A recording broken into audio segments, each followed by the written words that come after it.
By the way, I studied every discipline I could follow, participated in it, and I can't think of disciplines that you wouldn't even know the name of. They're so weird and far out. But at any rate, I got value out of every discipline I ever participated in, but none of them got me, sorry for the, whatever this is, got me over the bridge to a really fundamentally transformational experience. And that's what happened, and it completely altered my life. And what the experience was one of first realizing that I wasted my life running after things that had no value. And hiding it with all of the knowledge I could gain and all of the things I could making money and things I won't mention here in polite company, and all of the things that somehow looked like they were what it was about, but in that moment on the bridge, I realized it was all hollow, that there was no humanity in it, and that I had really wasted my life. And then, in addition to that, I also realized that I actually didn't know anything. I was truly ignorant, because although I had learned a lot during my life, because I loved learning, everything I knew in order to look good, in order to be smarter than somebody else, in order to make money, but it was all in order to. I didn't know anything for itself. And at the same time, these experiences are difficult to comprehend, because at the same time, I realized I couldn't know anything. That, so to speak, the truth, the what matters, the what makes a difference was actually available. And then finally, and this is one that takes a lot more explanation than we're going to get into tonight, but I realized that on the next galaxy, looking back at what was in this galaxy, on this Earth, nothing was inherently significant. That all of the significance that I had placed on the junk that I had placed the significance on was not inherently significant. And then I looked for what was inherently significant, and I couldn't find anything. Nothing inherently significant. And that left me free to be and free to act. I had taken the walls of the prison that I lived in and just disappeared them. I mean, I couldn't reach all the way that way, or all the way, or this way, or that way. I had done pretty good down there, by the way, by then.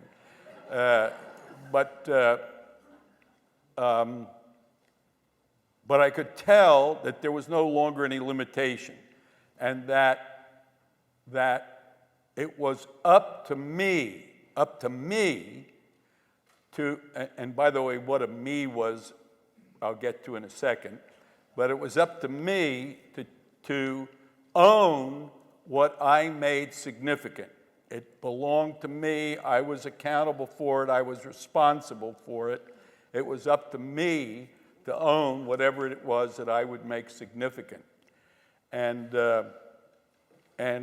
I started to live a life of my own making. Most of us wind up pretty arrogant about who we are. I mean, I know who I am. I've been like this for, whatever the heck it's been, and I go through life like I'm like this. And for somebody to tell you that maybe that's not who you are, that's tough stuff. And it takes a certain wake-up call to recognize that I don't listen because I've got an already always listening, so I can't hear what you said, and I can't get over where you are, and etc.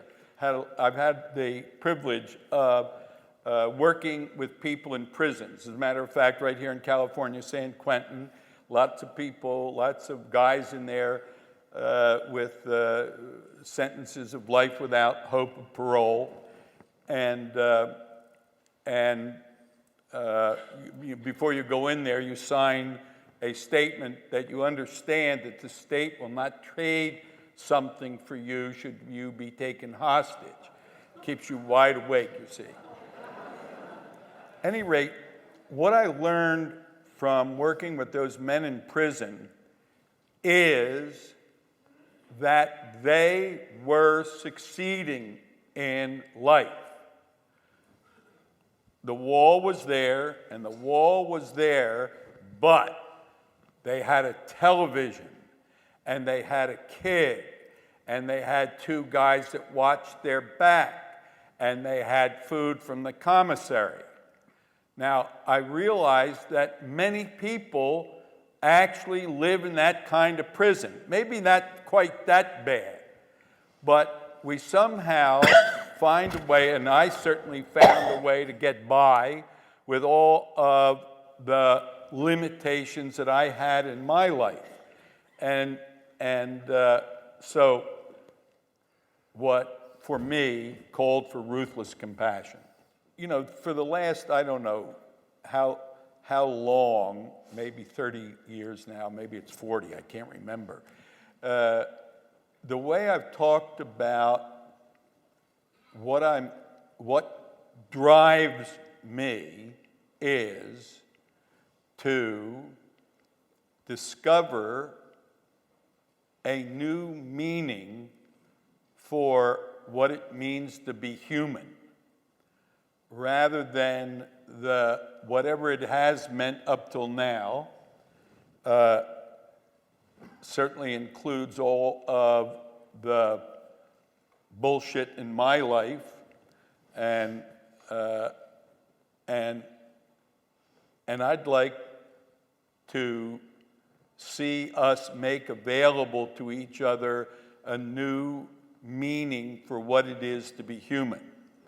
And that leads me to a more practical entry into it, and that is, who am I really? And it's not who am I really, but who is this I that's all over the place, all over the room, really? What is it to be I really?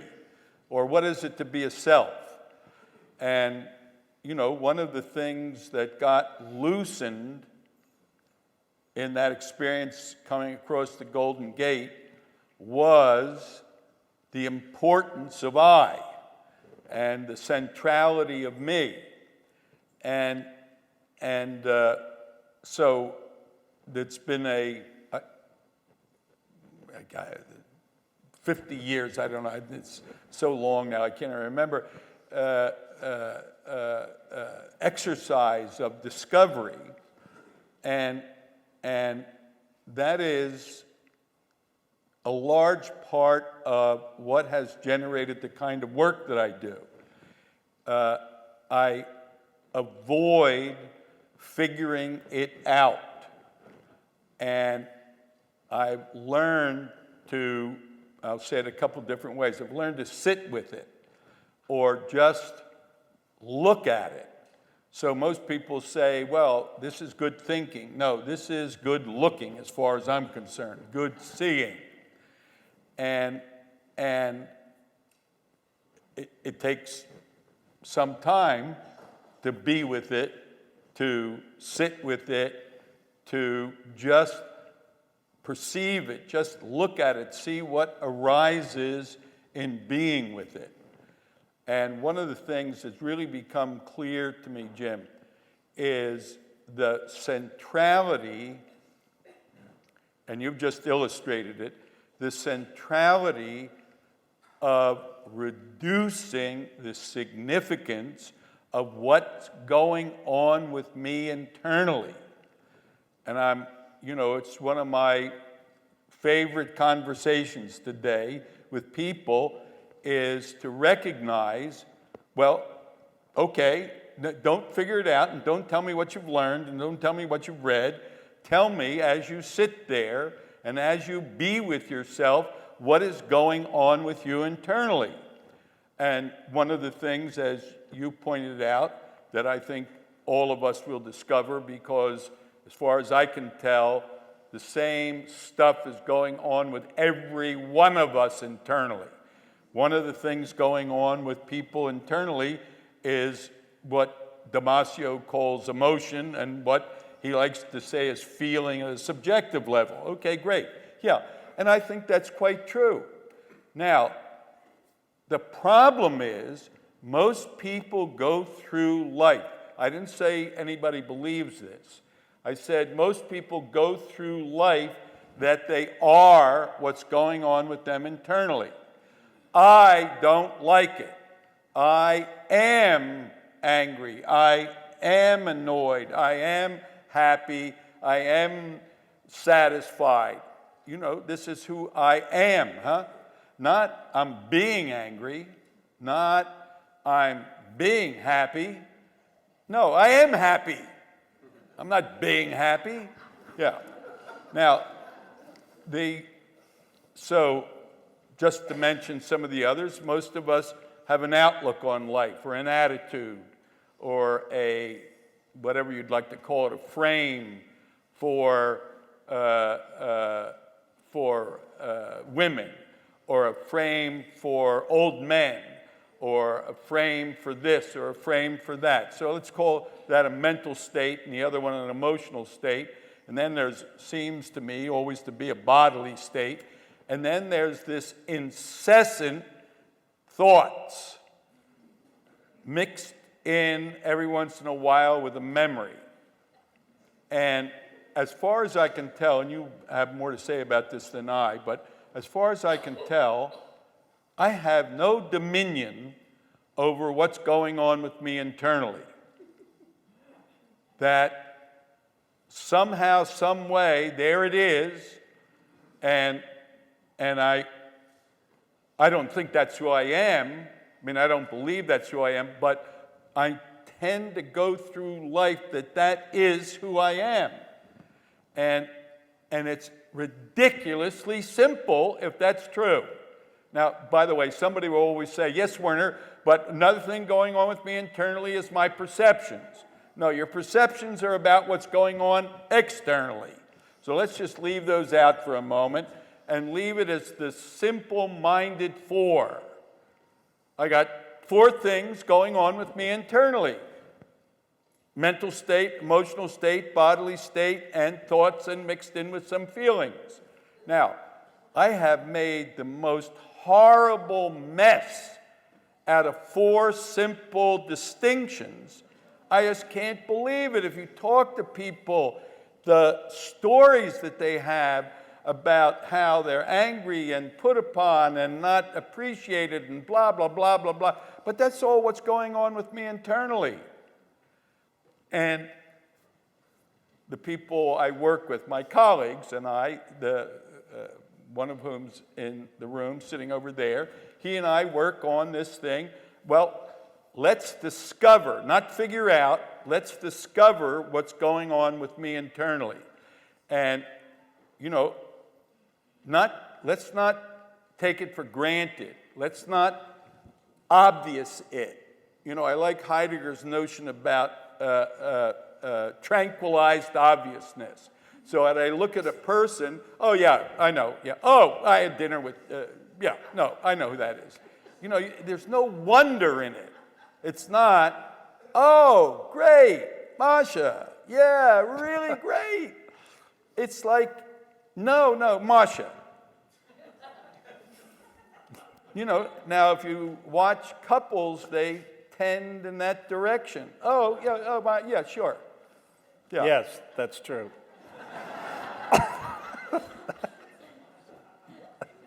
Not with Masha, no. Any rate, here's my point.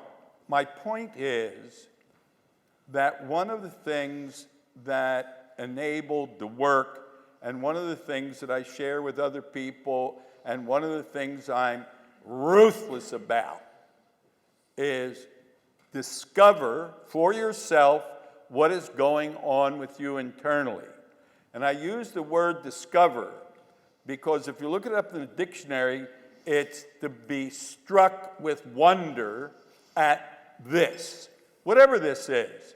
Yeah, holy mackerel. What's going on with me internally is simple, uncomplicated, jumbled up if I like it that way. I have no call on it, nothing, zero. I can't be angry. I can't be sad. I can't stop thinking. Yeah, you know, if it's you thinking, stop it. Yeah, no, people don't do that. They don't stop thinking. They think about not thinking maybe, but that's still more thinking, huh? Yeah, so I find that for me is the first step into the freedom to be and the freedom to act. And the other half of it is what Descartes left us with. You know, Descartes is the guy who was looking for what was truly real. And everything he came up with, he doubted. He could find a way to doubt that it was valid. And he finally, as we all know, couldn't stop doubt. He couldn't get rid of the doubting.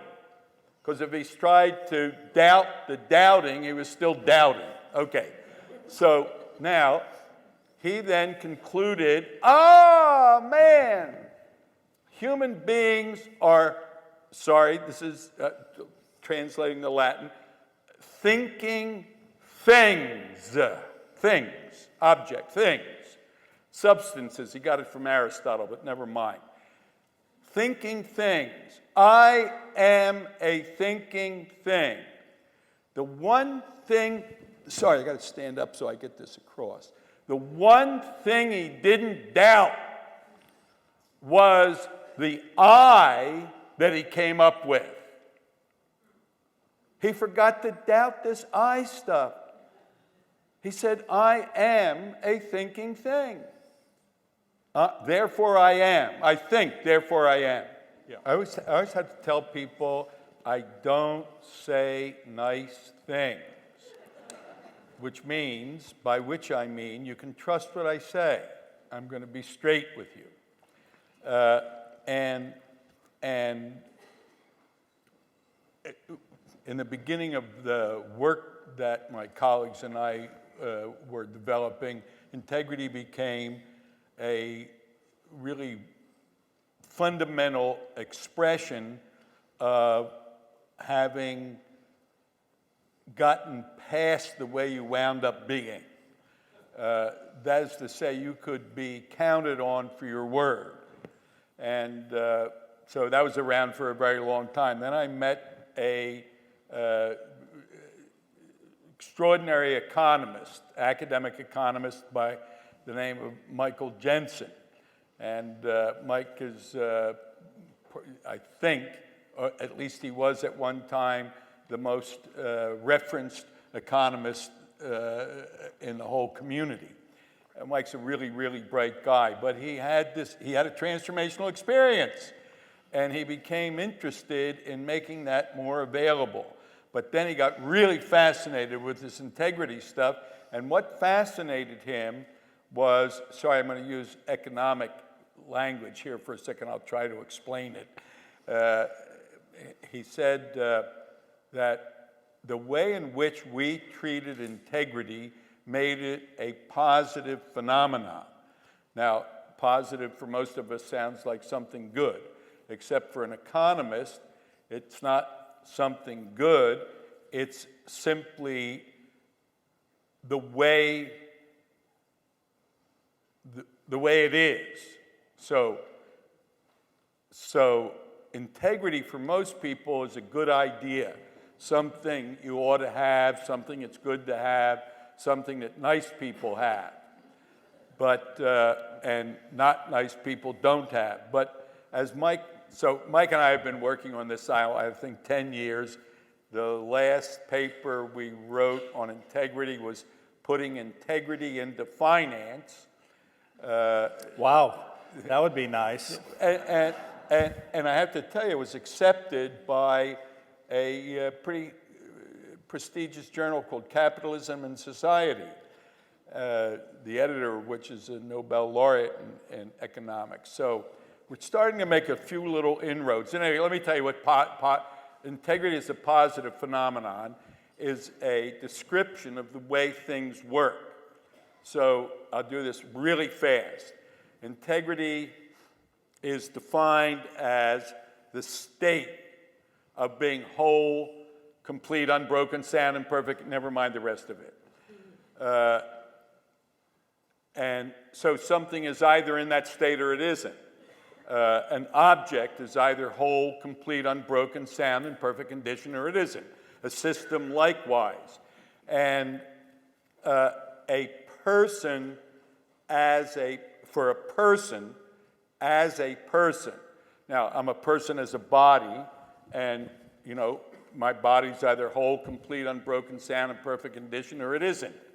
And if it isn't, there are consequences. The consequence of being less than, now I'll use the short phrase, whole and complete, is a diminution, a lowering of workability. Things don't work well when they lack integrity. That is to say, when they're less than whole and complete. Pretty obvious. Whole and complete is all you need for workability. And workability is either an opening or a limit for performance. It's not the whole story about performance. You need something in addition to workability. But as workability goes down, the opportunity for performance goes down. And that's integrity as a positive phenomenon, as just the way things work.